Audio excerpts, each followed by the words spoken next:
Hi guys, I want to show you the end of a speech that took place by the SNP leader and First Minister of Scotland, Nicola Sturgeon, ahead of a vote on a bill about trans rights that took place in the Scottish Parliament on Thursday.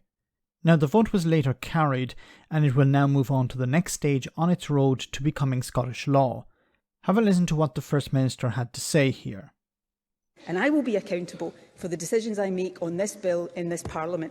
I will always stand up for women's rights, but I am proud of the fact that I hope this afternoon Parliament will vote for a piece of legislation that will make the lives of trans people in this country that little bit better and easier. And I think that's actually something to be proud of. Now, I'm not going to comment on this particular legislation as I'm not qualified to do so, as the focus of this video will instead be on Westminster's reaction to it. Now, according to news reports following the vote, Rishi Sunak's government has threatened to block the new bill introduced to allow a self-identification system for people who want to change gender. And Westminster made clear that it would consider a nuclear option of blocking the bill from going to royal assent. This is, of course, the final step in the process of becoming law. This would be a massive mistake for Sunak, as it would anger supporters of these changes and Scottish nationalists who are opposed to them.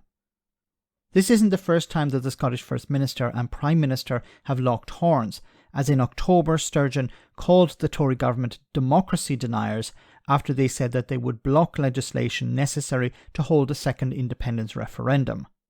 Now, how can Westminster block it? Well, gender recognition is a devolved matter for the Scottish Government, but equality law is reserved, meaning that Westminster decides. As this bill will impact both, there is an opening for the Tory Government to stop it in its tracks. The Scottish Secretary, Alistair Jack, also has the power to override the Speaker or presiding officer in the Scottish Parliament when it comes to submitting legislation for royal assent. This is likely as Tories in Scotland were deeply critical of this bill. Now, the Conservatives might attempt to use this as a political football, but it will likely backfire, as many anti-trans Scottish nationalists, while not agreeing with the bill, would certainly not be happy with Westminster stepping in to stop the Scottish Parliament from doing its job. Tories in London may think ignoring Nicola Sturgeon will win them votes, but once again, they haven't read the Scottish room. Now, Westminster will be on a break over Christmas, so we may not know exactly what it plans to do until the new year.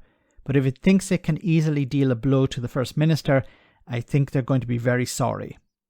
Let me know in the comment section, guys, what you think about all of this. As always, your comments are greatly appreciated. Thanks a lot.